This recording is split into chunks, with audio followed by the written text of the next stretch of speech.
Good morning to all of you. Let me just begin by thanking you for being here this morning at a new venue this morning. How do you like the Coliseum? Isn't it wonderful?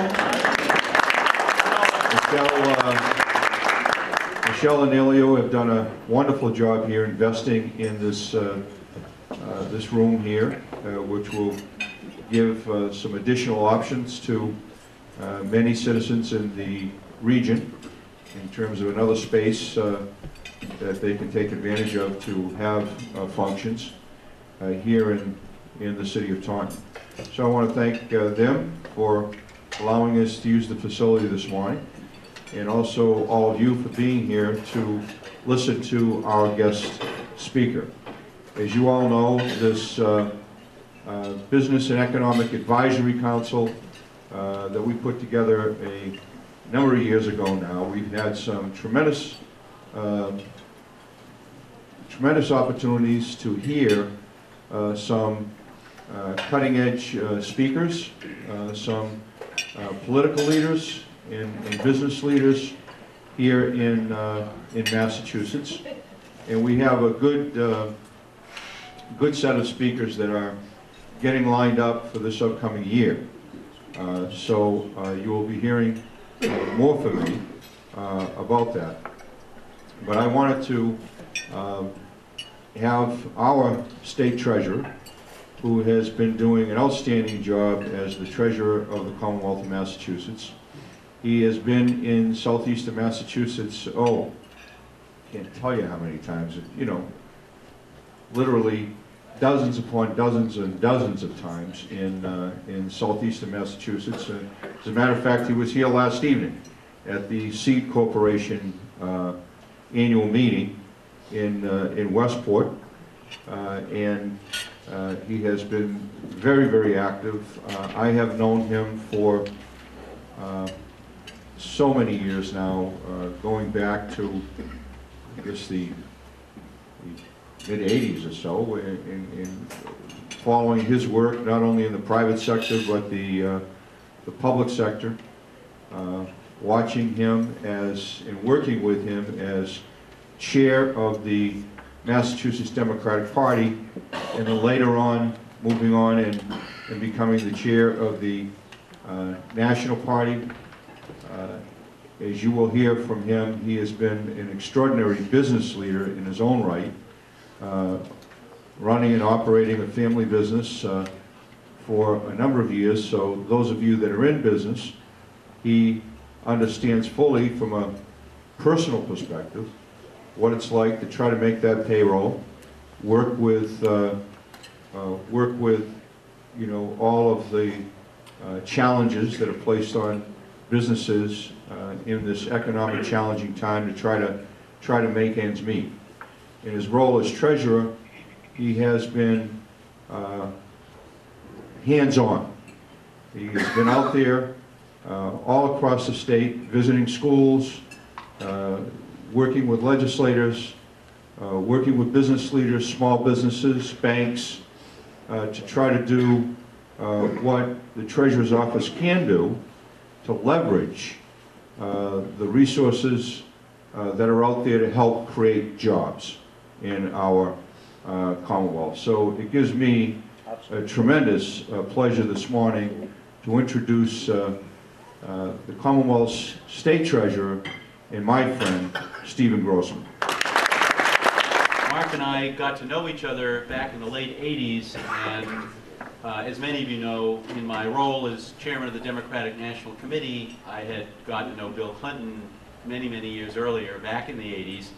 And I can tell you, a lot of people say, I was the first person to support Bill Clinton. And of course, somebody else says, no, I was the first. I can tell you legitimately, there are two political leaders in this Commonwealth who I think share that title. They're both state senators. One is Dick Moore, the other is Mark Pacheco. Mark Pacheco understood more than 20 years ago that if the Democratic Party was going to become a majority party, and I know there was some bipartisanship here in the group this morning, but if the Democratic Party was going to be a party that was going to achieve a majority status, it had to engage in some serious reform. It had to become more pro-business. It had to become more business-friendly. Mark understood that before almost anybody else, got involved in the Democratic Leadership Council back around 1990, I think, 1989, 1990. And I never forget the last day before, the Sunday before the 1992, do I need this, by the way? It helps. Do I need it? No. If I need it, just raise your hand if you can't hear me. Generally, I can be heard in a room like this. The Sunday before the 1992 election, I got in a car and I traveled around the state, and one of those people that I was out campaigning for was Mark Pacheco, and he was running to become a member of the state Senate. And on that day, that Tuesday in 1992, when Bill Clinton was elected president and won Massachusetts, one of the largest pluralities of any state in the country, and Mark was elected, it was a terrific day. So Mark, your commitment to fiscal discipline, your commitment to accountability, to transparency, to bringing business-friendly ideas and legislation into government is something I share, and it's the reason I decided to run for this job back in 2009, in the middle of some of the worst days in any state's economic history. I want to just acknowledge a few of my particularly close friends here, people who have been so wonderfully helpful to me. Ryan Colton, thank you for always being there for me, and my condolences to your family on your recent loss. Will you please give my best to Brittany? I understand Christmas shopping is better than coming to listen to politicians speak. You'll let her know that I sent my best. And Joe Pacheco, thank you for your friendship. I will remember the wonderful visit that I made down to Raynham back in early September. I'm chairman of the Mass School Building Authority, and there were a couple of schools down in Raynham that have roof issues and roof problems, and I promise you I saw every leak in every roof and every bucket under every one of those leaks, and when they come up in front of the Mass School Building Authority, we will remember that visit. And then of course we went over to TNT Energy and Mechanics Cooperative Bank. Joe Batista. Is Joe here, by the way? Joe Batista? Well, in any case, Mechanics Co-op presented a wonderful loan to TNT Energy. Tom Hoy, of course, thank you, Tom. And I was a little devastated. I called Tom. I don't generally come to a city without picking up the phone and calling some of the elected officials, particularly the mayor. So I called Tom and I said, Tom's still here? Tom, you still here behind the camera there? So I said, Tom, any chance you could open up the ice cream shop after breakfast? You know, I eat ice cream anytime. There's no limit to when I could eat it. I have ice cream in my freezer. By the way, if any of you come to my office, room 227 at the State House, we always have homemade ice cream in the freezer. Right at the moment, you have to choose between coffee, chocolate chip, and cookie dough. And I get it all over the state at homemade ice cream places, although there are not many to choose from. And I was devastated when Tom told me that he had closed for the winter. He took the rest of the inventory, gave it away to charity, as Tom is always a very charitable guy. So, Tom, I guess I'm going to have to wait until what, next May or April? Maybe March. March? All right. So, you're going to promise me that when you know you're going to open up, when you have your opening date, you have your grand opening for 2013, I want to be there on the opening day, and I want to come kick it off and have some ice cream with you. Promise? Excellent. No problem. There you go.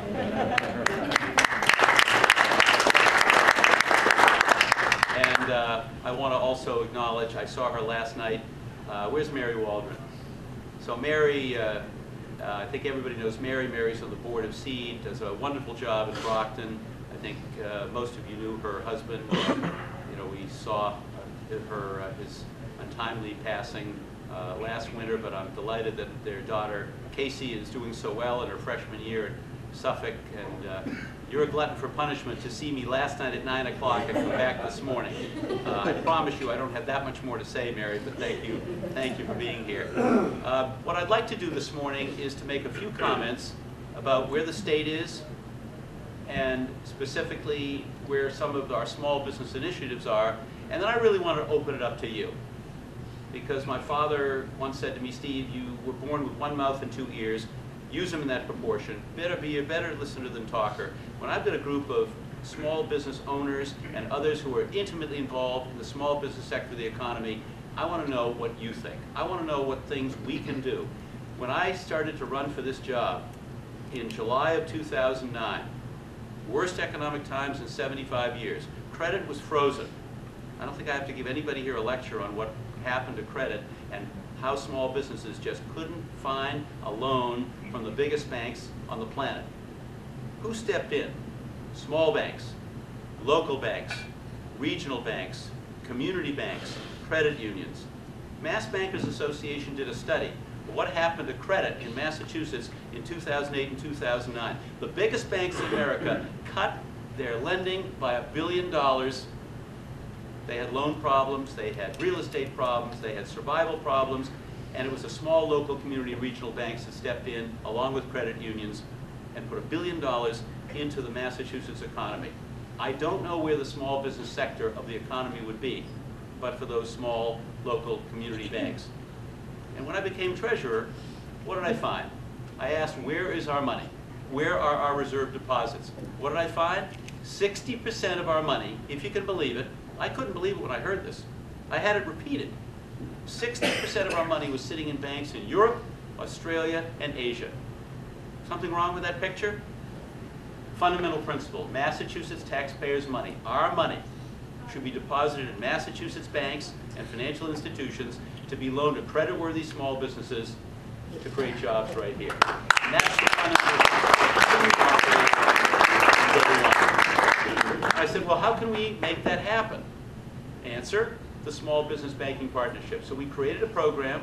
There are about 160 community banks in Massachusetts. We created a program and said, any bank that's willing to give us a competitive interest rate on the money. I didn't want taxpayers to subsidize this program. I wanted this program to stand on its own foundation, on its own feet. So any bank that's willing to take $5 million, and now it's up to 10, give us a competitive interest rate on the money. By the way, that interest rate this morning is 0.25%. That's the interest rate that we get on our reserve deposits in a big money market fund. You know, interest rates, short-term interest rates are basically zero. So banks get to take deposits of up to $10 million. They pay us 0.25%. It's basically free money. They have to insure or collateralize the money, the deposits, so taxpayers can't lose a dime. They have to loan the money to small businesses, and the particular focus is on gateway communities. I am convinced that gateway communities, and particularly women-owned and minority-owned businesses, have always found it harder to get money. So why not help the gateway communities? Cities like Taunton, Fall River, New Bedford, Haverhill, Methuen, all over the state. We've got 24 gateway communities. 23 of them are cities, and then there's Barnstable. So 24 gateway communities. Every one is trying to develop a strategy between political leadership, business leadership, the leadership of the community colleges, and our four-year universities, trying to make it happen because the academic leadership partnering with the business leadership is such an important combination.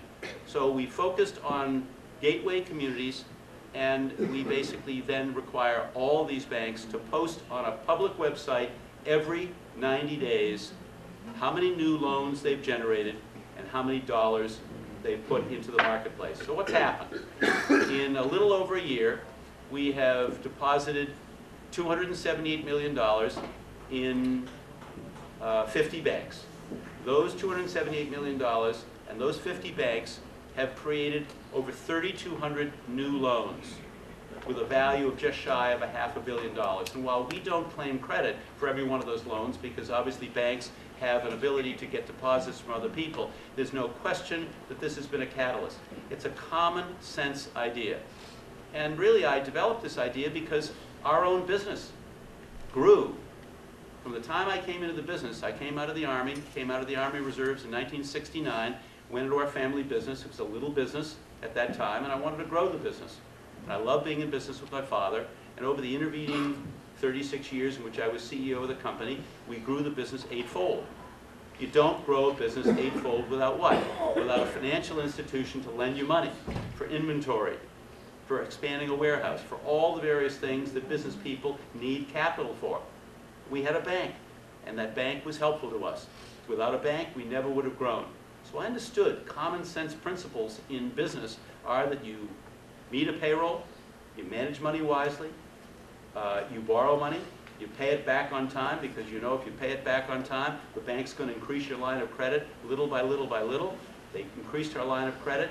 But even our company, 102 years old, fourth generation family business, in 2009, they capped our line of credit.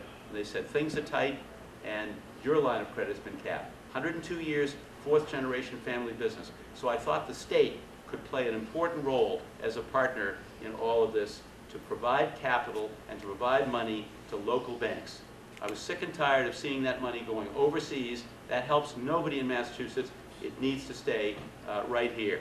In southeastern Mass, we have $40 million has been deposited in local banks, either banks, this is in your Senate district, Mark, your Senate district, either headquarters banks or branches of banks that have an office and a lending office. $40 million of that $278 million is in your Senate district, and those banks have generated over 1,000 new loans. Close to 1/3 of the loans are in your Senate district alone, either the banks that are headquartered here or have offices here. It's a little bit skewed by the fact that one of the major banks, one of the biggest banks in the state, is Rockland Trust, and they have been an active participant in the program. But as I go down the list and I look at Bristol County Savings, Mechanics Co-op, and some of the other branches that are here or in your district, but those two banks have been absolutely magnificent participants. And when we went over to TNT Energy and presented to the owners of that company that loan, Mechanics Co-op, I should say, presented the loan, and we did a little event around it. It enabled them to create new jobs, and they can specifically count the number of jobs they've created. Let me give you just a quick picture of how the Commonwealth's doing, which is well. In terms of our credit worthiness, we have the highest bond rating in the history of the Commonwealth, AA+. We got that bond rating last September. Only 2 states in the United States have achieved an improvement in their bond rating from Standard & Poor's since August of 2011. Only 2, Alaska and Massachusetts. Now, Alaska's got a lot of oil in the ground. We have a more important asset than Alaska has. I call it human capital. And the biggest challenge I believe we will face over the next 1, 3, 5, and 10 years is how do we nurture, educate, nurture, and retain that human capital. We have a growing economy. Our manufacturing industry is starting to grow again. Our innovation economy is growing. We have a lot of good prospects.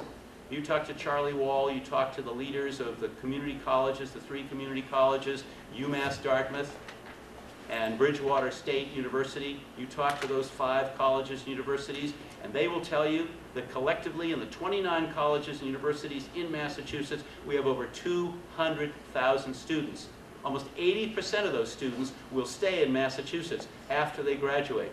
We need to use them wisely. We need to educate them wisely. We need to give them the tools and skills that they need to compete and win in an innovation economy. Because we're competing every day with world-class cities and world-class communities. I believe that Massachusetts, I've lived here all my life, and I believe that Massachusetts is the best place in which to live, work, bring up a family, get an education, and build a business.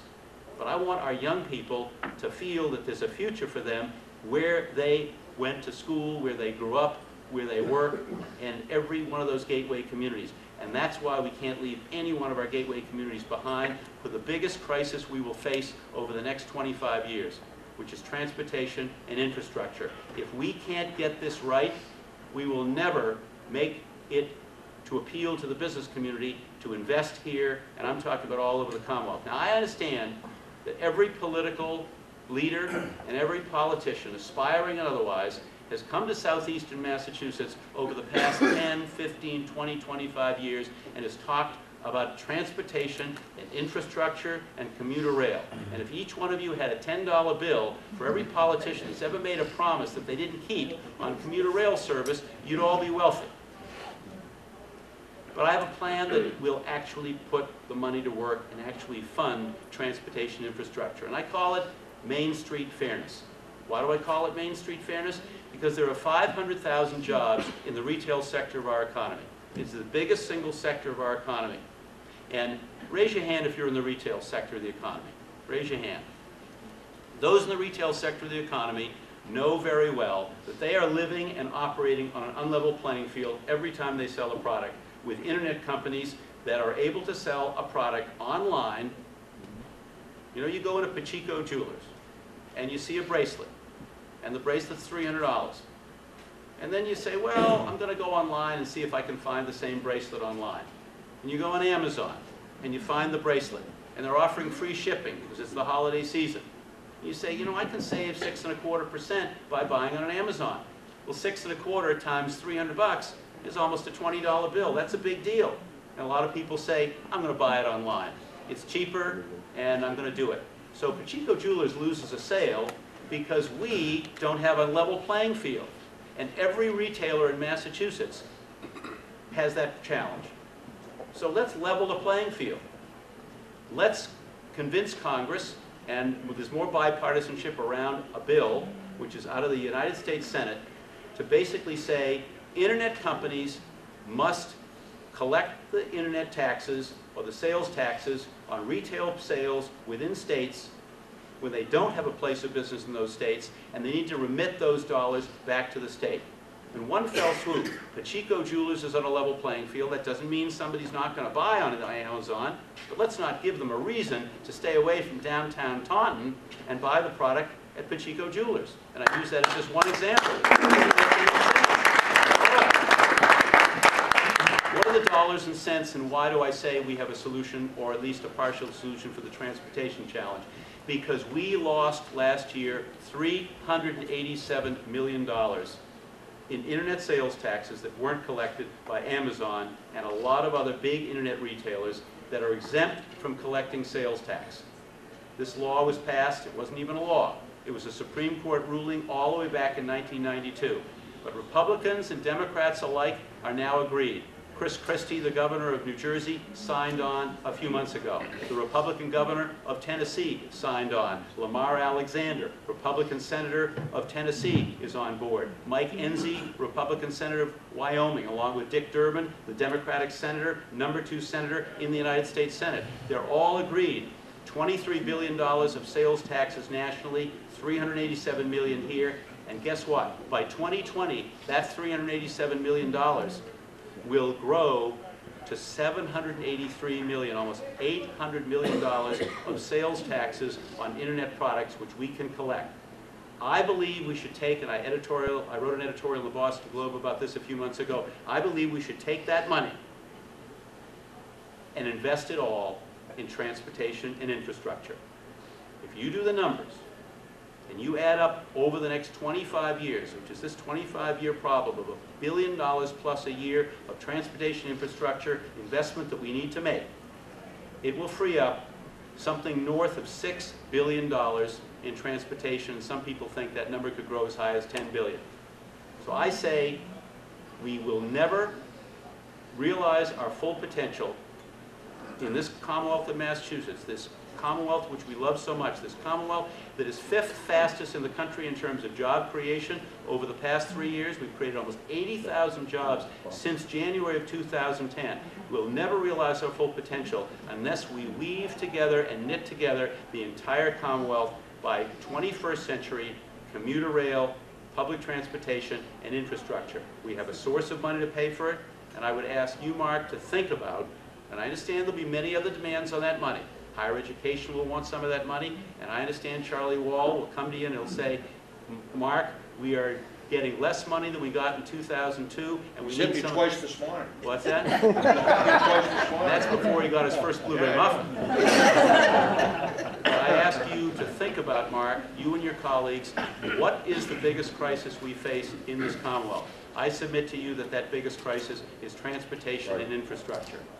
We got our AA+ bond rating. We've got a rainy day fund now that's grown to $1.65 billion. We have the 3rd highest rainy day fund in the country. We've reformed the way we use our capital gains taxes. We don't spend all that money in 1 year. We take it in, and $1 billion is capped. The rest of it goes into the rainy day fund. So the legislature, and Mark's played a key role in all that, has made some very significant reforms. Municipal health reform, pension reform, which is saving this Commonwealth $5 billion over the next 29 years. Our public pension funds are underwater, but they're doing better. And hopefully this last month of the year will be a solid month of the year. So I'm an optimist. I believe we've got a lot of great prospects. You could not have better colleges and universities, better public colleges and universities that we have here. And the great news is they are working together. They are working in an integrated fashion. They're thinking strategically. They're thinking about how do you grow manufacturing. Manufacturing employs 250,000 people. We're going to need 100,000 new graduates of our voc tech schools and our community colleges, people who can work with their hands and are going to be able to make $50,000, $60,000, $70,000, $80,000 a year doing precision, computer-guided manufacturing. This economy is changing in front of our eyes at a rapid, rapid rate. And we've got to be on top of those trends. And the most important ingredients are going to be public education, K through 12, investing wisely in our vocational technical. I don't know how many of you know this. 20% of our high school students in Massachusetts attend a vocational technical school in one way or another, either a regional voc tech or a voc tech program that's embedded within one of our high schools or an agricultural school. 20%. And guess what? The MCAS scores for voc tech students are higher, the graduation rates are higher, and the graduation rates from colleges are higher. We don't invest enough money in vocational technical education, and I submit to you that that's one of the areas that we should spend more time, energy, and resources on. But if we can get it right in terms of manufacturing, in terms of the innovation economy, in terms of transportation infrastructure, in terms of fiscal discipline and accountability, which is why I suggested when I was running to put the state's checkbook online, and why last December we actually put the state's checkbook online. And if you go to mass.gov/open checkbook, you can check out and see virtually how every dime of your taxpayers' money is being spent, which is just common sense because it's the taxpayers' money and they deserve to know about it. So I'm bullish on Massachusetts. I'm bullish on southeastern Mass. I believe we've got some very important challenges in front of us. But when you've got 5 great colleges down here that are working together hand in glove, when you've got political leadership that understands that rebuilding cities and towns is what we're all about and are making strategic decisions, when you have a Mass School Building Authority, which I chair, that's building and renovating public schools and putting new roofs, new boilers, and new windows in place to make the learning environment a productive one, we just have to make sure that we stay the course, build strategic plans, and work as state government, municipal government, legislative leadership, boards of selectmen, mayors, working together. We can solve these problems, we can solve these challenges, and if we do it in a way that's strategic, and if we keep our focus on fiscal discipline, accountability, and transparency, which are the things that taxpayers insist on, and they have a right to insist on it, I think the best days of this Commonwealth and this region of the state are ahead, and I look forward to working with each one of you. So thank you for listening. Let me open it up to your thoughts.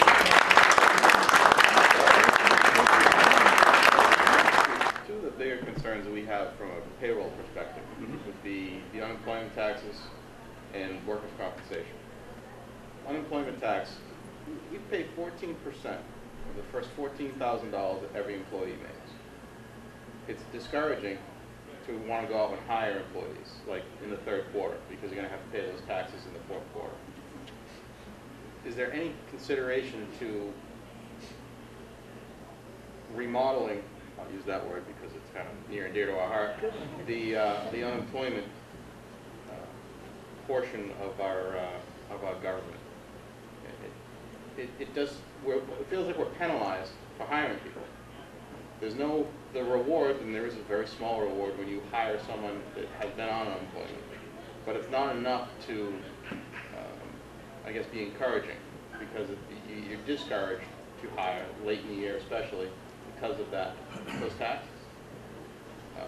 What would be your, if there was one suggestion that you would make to me and to Mark that would have an impact on that and create a greater incentive to hiring, it would smooth out the financial burden, tell us what would it be?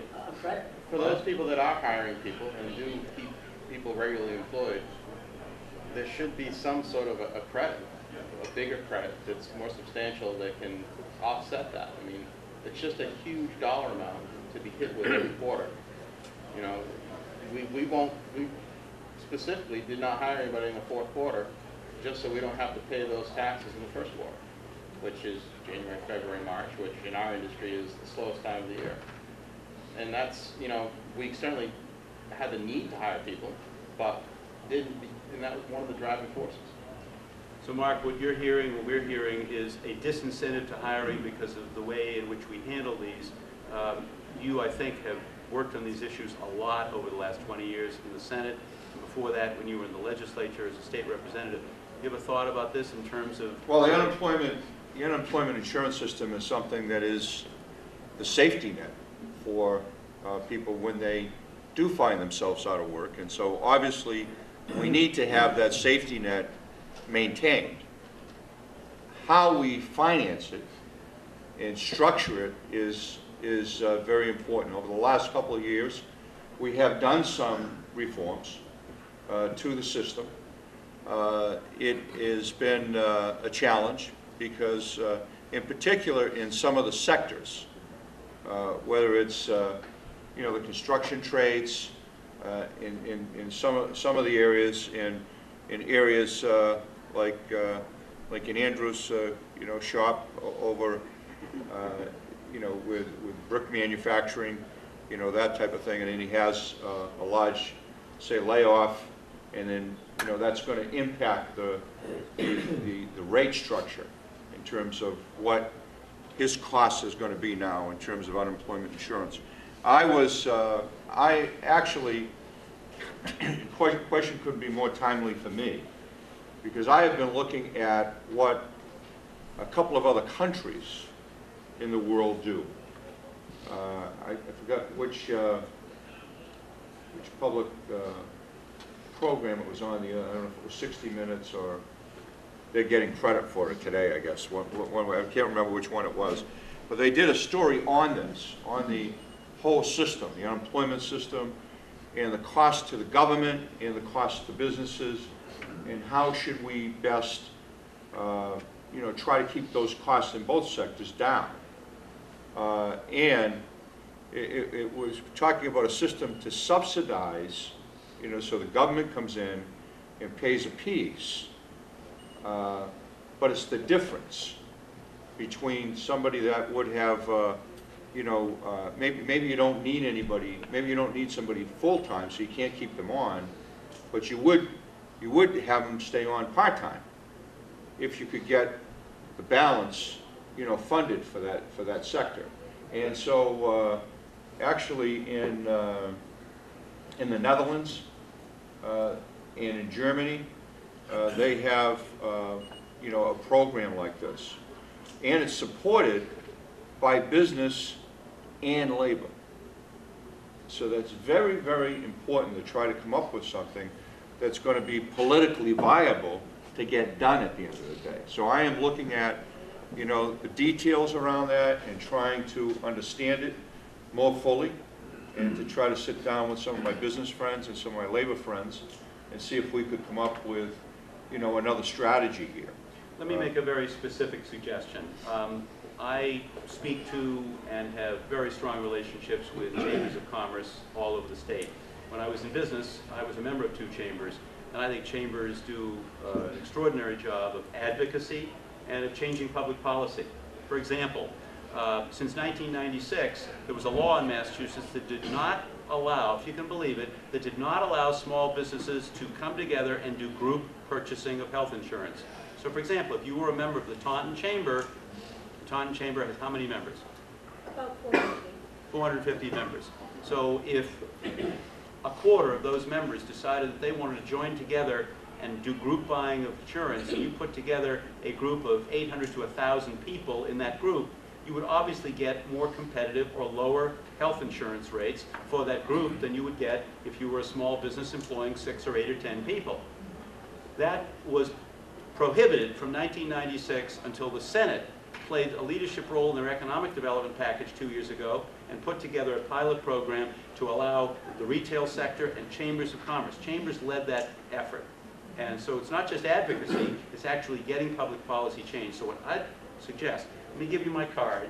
What I'd like you to do is to think about what the model should look like. Talk to the leadership of your local chamber, who in turn have been thinking about this issue, because one chamber would obviously have similar values and goals. And then come forward and let's get together and Mark will come to that meeting, and let's talk about a couple of different models. Because the last thing that we want to do is to create disincentives for small businesses to hire at a particular time of the year. We want to create incentives. So that's an example. If we can get a roadblock or a barrier out of the way without harming the system, which needs resources in it, so that when you get large numbers of unemployed people, we don't run dry, have to go borrow from the feds, and then it creates a whole big problem for us long term. We have to balance off our fiscal discipline with the needs of the small business sector. You've raised an issue. It's not an issue that I dealt with in my own business, which was not a seasonal business. It was a more business where the sales were pretty much even for 12 months of the year. But I'll certainly allow it. If you've got that problem, you're not speaking as one, you're speaking for a whole group of people. And I'd love to see you sit with the chamber leadership, see what other chambers are doing on this issue. Come sit with me and Mark in the State House, or we'll come down and visit with you here, and let's come up with a common sense approach that will solve that problem. So thank you. Obviously, one of the best ways of reducing the burden of unemployment is to decrease the amount of people collecting unemployment, and not just to get so much to get them off the rolls, but to reduce the deficit in the unemployment tax burden placed upon the Commonwealth. My company runs at a deficit because I am a seasonal company, and I'll talk about this more later, but the way that state laws are written as a manufacturer, it is illegal for me to bid on a state job, and point blank. And so instead I'm laying off my employees. So what that means, because I pay the maximum into unemployment, who's picking up the rest of the tab? It's the taxpayers. And so by looking to modify the system where Massachusetts companies, whether they be contractors, suppliers, or in my case, I'm one of the few true manufacturers, an ability to actually supply work to the state, you would decrease the unemployment and thereby hopefully the effective tax unemployment rate. Well, I'm not certain I understand why you, given your I'll explain that situation, later. would not be able to potentially bid and be a participant in state contracts. That I'm not sure I fully understand that. You'll explain it to me perhaps When later. Mark decides it's appropriate. You can do it now. Okay. My name is... Don't hold back. We don't want anybody to hold back here. Mark knows me. All right. All right, and I'd like to start with speaking about Senator Pacheco. My relationship goes back with him a little bit further. And one day, right after he becomes Can everybody hear? state rep, Can people hear? I have a pretty loud voice too. One day when he was state rep, I was before the city council, and I was trying to fight for a job, and my name was getting slandered. The only contact I had with Senator Pacheco at the time was that he had sent out flyers for Toys for Tots. Who wouldn't donate for Toys for Tots? That was it. And he was watching us on closed-circuit television, duking it out with the city councilors. And after the meeting's over, I'm sitting there chatting with some people. He came flying by, and I honestly believe he was in his slippers. He came out of bed, and he started telling them, what are they doing to a local manufacturer? And I said, this is a guy that I can get behind. And Mark Pacheco, and I've been a selectman, I'm chairman of the planning board, I'm heavily involved in town government, I participate a lot on a nationwide. I sit here and tell you unequivocally that he is the only elected representative or higher state official that I have met that truly cares about local employment and local jobs beyond the platitudes and into reality. We all hear politicians and everybody saying how important it is for manufacturing. However, when the rubber meets the road, it goes away. So here's my situation. Like you, I'm a fourth-generation business owner, 118-year-old company. My father told me something at one time when I was looking to go in. He told me, I wasn't even thinking about this. He says, Lincoln, that providing people with the dignity of a paycheck is the highest honor. I went to school with my employees. I went to college. I came back to my family business because I wanted to, not because I had to. And manufacture brick, Four Seasons Hotel, the Boston State House, African Meeting House. We do some of the highest architectural work in the country. However, the way file subbid law is written in Massachusetts, Massachusetts is literally my biggest competitor. The way file subbid law is written is that 3 products, manufactured products, have to be in a specification or equal. And then it's the installer that takes all 3 bids and looks at them, and then will decide which product he's going to use on your building, meaning a state building. Now, clearly, he's going to go with whatever, in most situations, is going to go with whatever HVAC product or whatever it is that's going to best suit his needs and increase his profit margin. I cannot sit here as a manufacturer and a product manufacturer, submit a price to you saying, here is my price. And the file subbid law then opens this up to a whole rift of improprieties. One of the latest ones, the State College Building Authority has been my only savior. In the past couple of years, other than a few State College Building Authority jobs, I haven't been able to secure one state job. But you've been able to do some of that work. Because of the efforts of Mark Pacheco, who initially got me involved with Ed Adelman, who makes sure he levels the playing field. So let me just, Go ahead, I don't sir. interrupt you, but what I'd like to do is to learn a little bit more about some of the particular challenges you face. If Mark has been there for you to help you navigate your way, because that's what Mark does. You know, he's a local, you know, Mark's never lost sight of what goes on the streets and the neighborhoods of the communities in which he lives, grew up in, and represents. And so to the extent that he and you have had some conversations, I'd like to learn a little bit more about it. Let me give you my card as well, as I did here, and I'd like to hear a little bit more. I want to open the conversation up a little bit because there are a lot of other hands up in the room, but I just want to make one quick comment. I'm willing to learn some more about what you were just talking about. UMass project out at, they had $120 million project. They were buying stone from Spain. The total brick value package was $400,000. I was not even allowed to bid on the project. I'll end it with One that. of the, if I could just interrupt, thank you for all those kind comments, Lincoln. You should hear him on the phone when he's calling about the problem. I mean, you can't blame him, because it is pretty frustrating. And it's interesting, it's not just about his manufacturing product, and it's something that even in the school building authority, or obviously the higher education authority, there are opportunities. I think there are opportunities here, Treasurer, to look at defining some of the policy. So you don't necessarily need a law change, but when you're doing the file sub bid, basically the contractor, even if he's the low bidder, it's not just in his business, there are other businesses, even if he's the low bidder, they can pick a higher bidder as long as they're the low bidder in terms of their file sub bid. So if it's not a Massachusetts company, well, that's different. If it's a Massachusetts company, we want to make sure, just like we're banking, we keep that business in Massachusetts instead of having somebody else outside of the state win those bids. And just to underscore that, by the way, you know, we buy a lot of things at Treasury. We buy banking services, we buy investment, we spend a lot of money at Treasury every year. When I became treasurer, we put in place a whole new public procurement system to save money.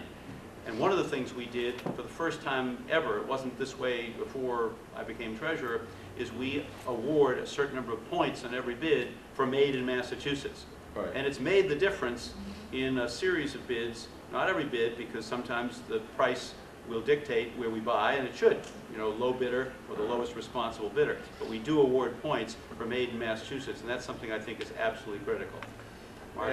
And that's basically what we need to get done at the executive branch level. Unfortunately, those of you that are here can remember back probably more than, probably going on 2 years ago now, Lincoln brought this up at another meeting, and there has been several internal meetings within the executive branch to try to look at this, but we still have not come up with a final policy-wide solution, which we need to do. But the biggest pieces with your office, Mr. Treasurer, would be in school building assistance, because in a lot of the school building jobs that go out throughout the state, there is an opportunity to make sure at least that the manufacturer, the only Massachusetts brick manufacturer in the Commonwealth of Massachusetts, has an opportunity to at least put in a competitive bid. We won't even try to chase school buildings All right, anymore. well, you'll give me a little bit of an education. I mean, one of the benefits of meetings like this is I meet people or get to know people better. They come to me with individual challenges, but they represent opportunities to look at public policy in a different way.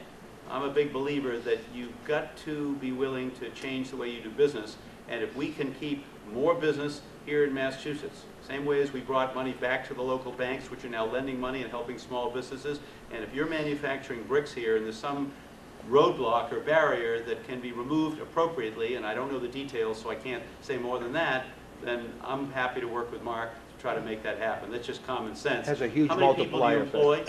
45. I pay 90% of their Blue Cross Blue Shield. I'm a union company. Being a union company means absolutely nothing when it comes to supplying products.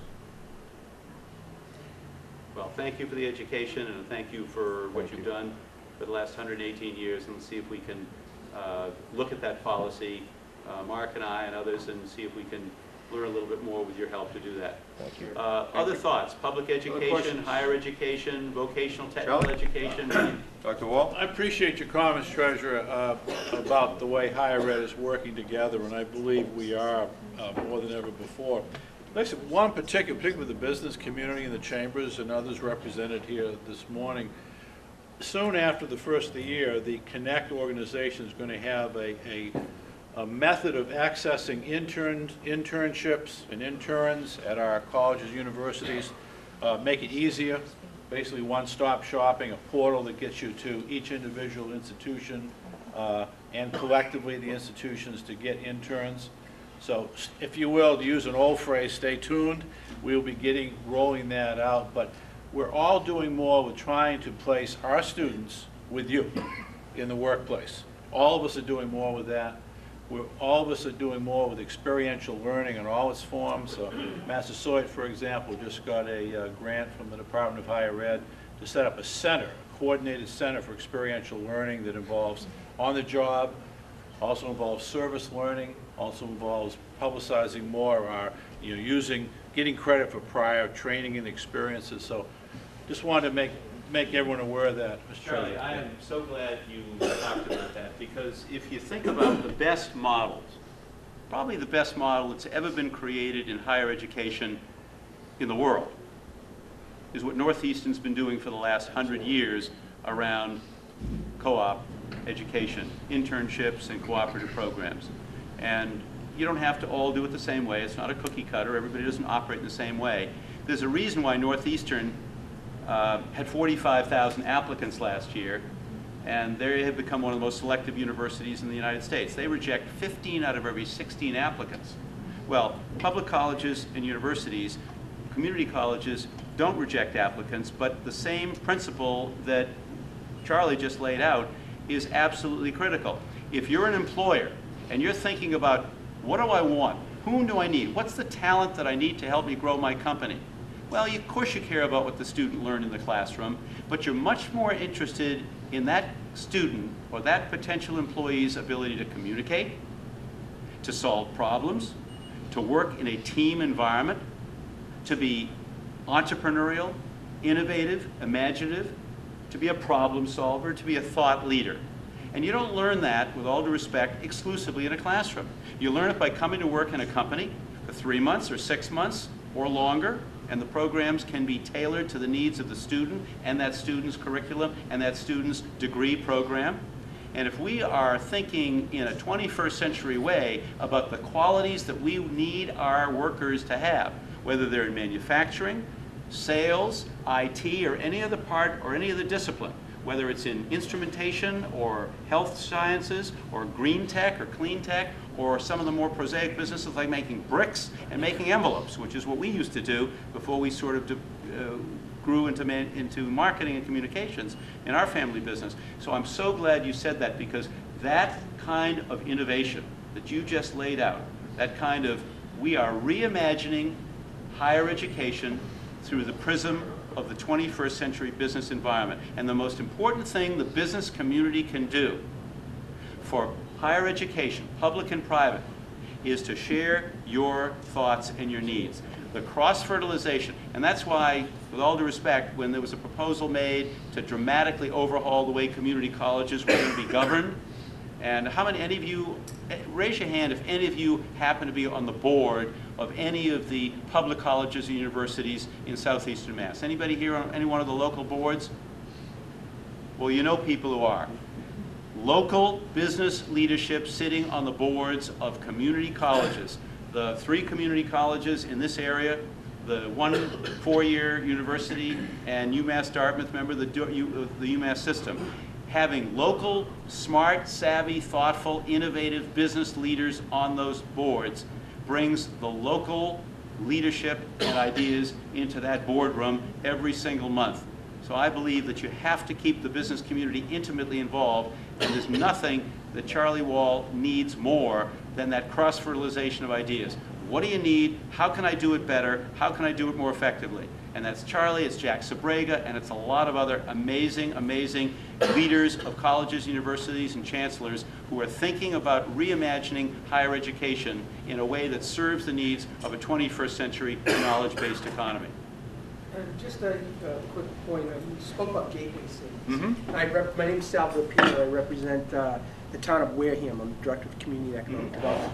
Wareham currently doesn't qualify as a gateway city, and as such is prohibited from accessing some resources. And as you know, Wareham is called the gateway to the Cape. And so it would be helpful if we could look at those definitions to try to provide increased access. We have a rail. I understand the issues with the train and the whole issue going through the southeast, but we are a stone's throw away from Lakeville, and we have a track that can connect us there. And we could, I mean, in theory, if we could find a way to connect ourselves to Lakeville, someone could come from Boston and go all the way to Hyannis on a train. And that doesn't take a lot of I think, effort to do a thing like that. And so it would be helpful if as we go forward and we look at those plannings, we find ways to look at communities that are interested and active and want to participate. And if those definitions could be expanded to be more inclusive. I think Mark and I would be the first to agree with you. Look, we have 24 gateway communities, and they're defined by a variety of qualities and characteristics, including population. And that's one of the key ingredients. I mean, you think Wareham is upset about not being treated. How do you think Attleboro feels? Because they are just a little too small to be considered a gateway community. So I think we should continue the gateway communities initiatives, but also make sure that whatever best practices we're able to develop around the gateways are available to every one of the 351 cities and towns. You can't have a have and a have not.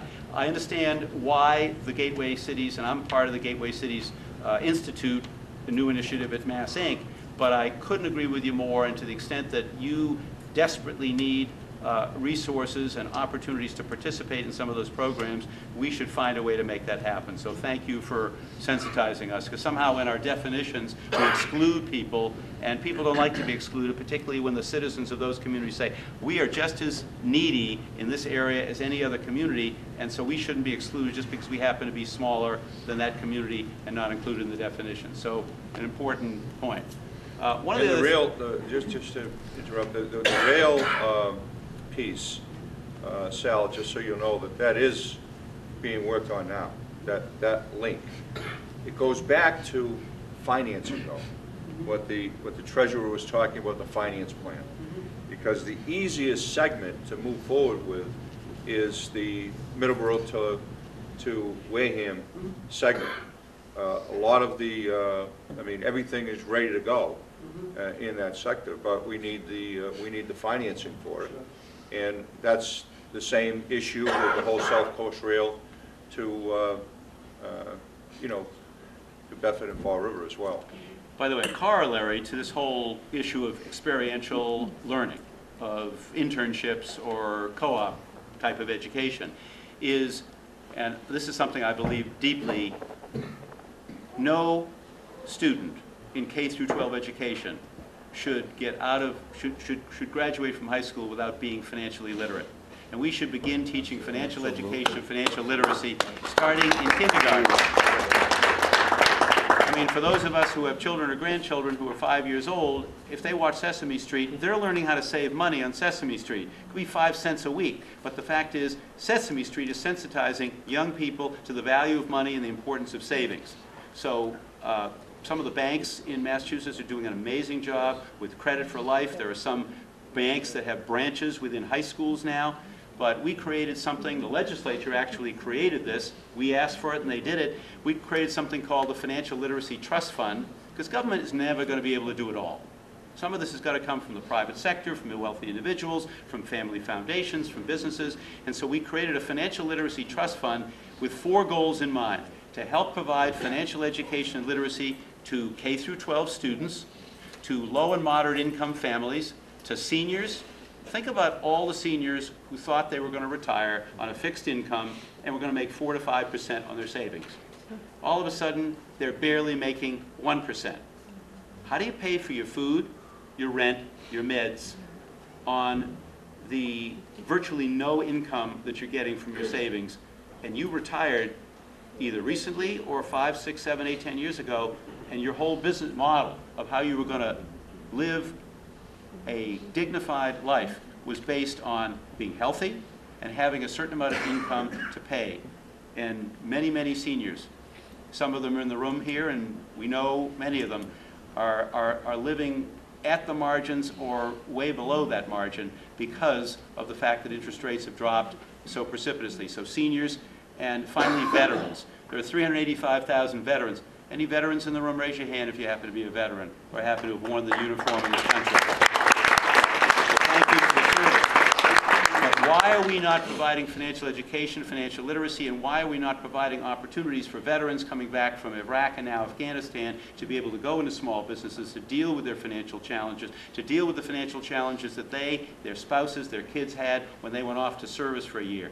Veterans have the best benefits of any state in the country, and Coleman needs a terrific job, but financial education and financial assistance, and small businesses in particular, that's something we're focused on very significantly. So financial education and literacy, and we appreciate particularly community colleges. We've done now several money conferences. We did one in Lowell, we did one in Fall River just a few months ago, we did one in Holyoke a couple of months ago, but we will work with you and look forward, because the community colleges have been absolutely uniquely focused on financial education and financial literacy. Listen, it's 9:30, and the best way I know to get people to come back to Mark's next business advisory group is to get people out at a reasonable hour. Look, just let me end by making a quick comment. I love this job. I ran for this job because I thought I could add something as a lifelong business owner, and I hope I've added some value. I set out some very specific goals, and I'm a little old-fashioned. When you lay out goals and you make promises to voters, not a bad idea to keep those goals. Small business, financial education, literacy, putting the checkbook online, and some other things that we're doing, putting everything out to public bid. There are some contracts that hadn't been out to bid in 6, 8, 10 years, and we've saved $13.5 million alone on that money market fund that's now being managed by Federated. It's just, in this environment, those are the things you expect your elected officials to be doing. But at the end of the day, my principal focus is on the small business sector of the economy. It is the backbone of our economy, whether it's startup companies, companies that have been around for 118 years and make bricks, whether they're doing medical instrumentation or green technology, or whatever is being done. And local communities cannot do it on their own. They need partners, and I want to be that partner to you, and whatever opportunities I have to do that, I hope you'll be in touch. I'm in room 227. I'm very easy to reach. My colleague Chandra Allard in the back of the room is also available at any time. Don't be strangers. I got a lot of homemade ice cream in the freezer. Come on in, let's talk. Thank you so much. And Mark,